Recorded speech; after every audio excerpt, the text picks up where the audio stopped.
This is a bill that deals with DEI. So how are we dealing with diversity, equity, and inclusion? Mr. Speaker, the best way to explain that would be to read some of the language from the bill.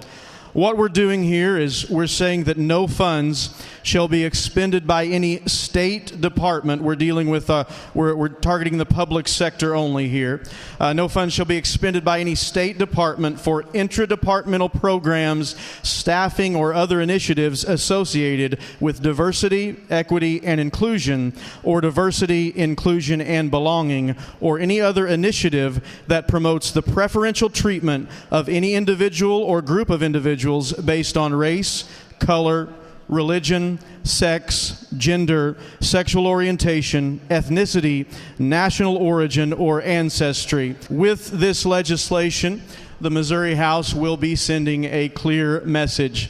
And that message is that it is inappropriate to use tax dollars to facilitate the implementation of an ideology that discriminates and divides. This country was founded on, we say it every day, justice for all, justice for everyone. And when we say everyone, it's certain people in this body who do not mean every person. They mean every person who looks like me, every person who thinks like me, every person who loves like me, every person who believes like I believe. What diversity programs do is they break the challenges, they remove the barriers to certain individuals who have been historically discriminated against, and they level the playing field.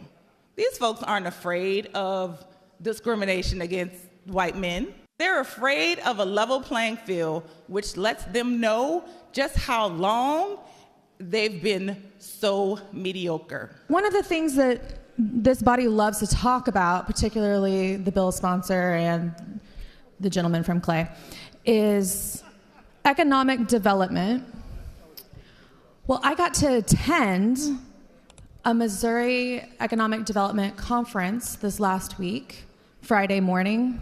Some of the people right here on y'all's side of the aisle were there too. And one of the things that they talked about when they were talking about site selection for corporations coming into the state of Missouri is they wanted less regulations. Okay. Well, one of the things that is a regulation, you are trying to ban a philosophy that you disagree with, that international corporations use. And what the Department of Economic Development told us was that this will keep international corporations from coming to the state of Missouri. So for all of your tax credits and corporate tax cuts, what they asked for was not more corporate tax cuts. That 4% is just fine. Cutting it even more isn't going to be more helpful. But they said that adding restrictions, banning a form of speech, which is what this is, would drive businesses away from selecting Missouri. This is going to cause corporations to go away from Missouri, to choose another state where they can operate their businesses how they want to. Not how you all want them to, how they want to. We talked in committee about the concerns that the bill sponsors have with diversity, equity, and inclusion. And I'm sure you're about to hear how neo-Marxist it all is. Why are we so afraid of people who don't look like us, who don't pray like us, who don't come from where we come from, to where we would want to limit exposure to people? This is such a sad, sad day. And it's a fight that we continually have, isn't it? I feel like the times in this body that I've seen at the mic and I am most heartbroken is when I am standing up, begging you all to think about how your actions and your legislation negatively impact people in your communities. This is shameful. This is anti-conservative. You all are restricting speech yet again. You are trying to put limitations on how our departments, who are experts in how they work. Explain to me how the Department of Social Services is supposed to operate without looking at aspects of diversity, equity, and inclusion. Explain. Someone, anyone. This is shameful.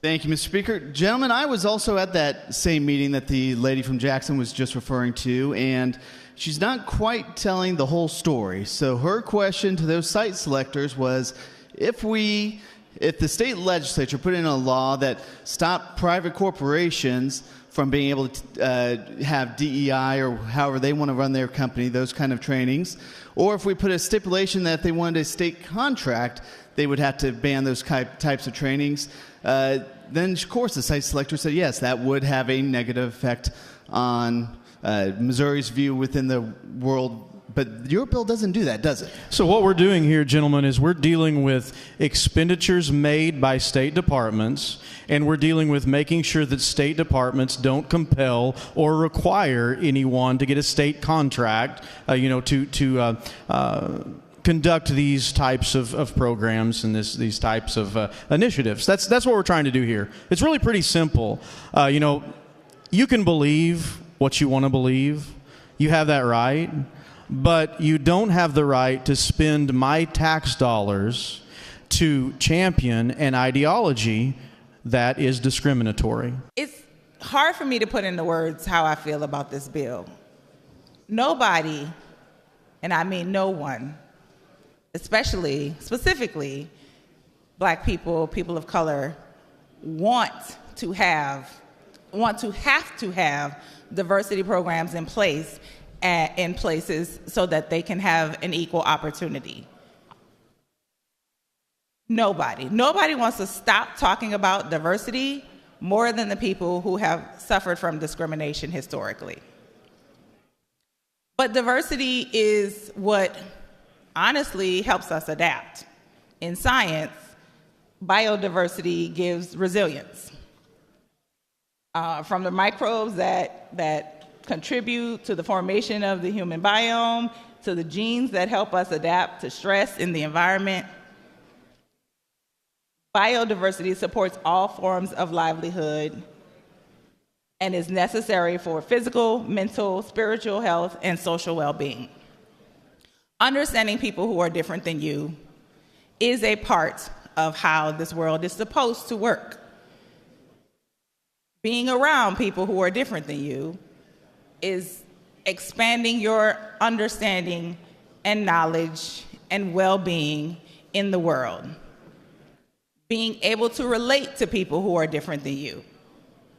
And on that token, diversity, I know that this bill spells out specific types of diversity that they want to avoid, but the layers of diversity, as a human resources professional who taught inclusion classes to our new hires, taught managers how to relate to people who were different than them so they could get the best out of their employees, understanding those dimensions of diversity is so important.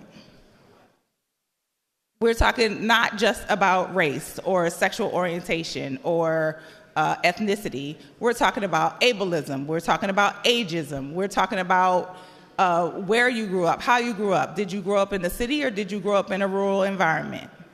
Did you grow up with a lot of money or did you grow up with a little money? We're talking about social constructs. Did you grow up in a two-family home? Did you grow up in a single-parent home? Did you grow up in a foster home without parents at all? Those are the layers of diversity that this body is trying to eliminate. Again, our diversity brings us strength.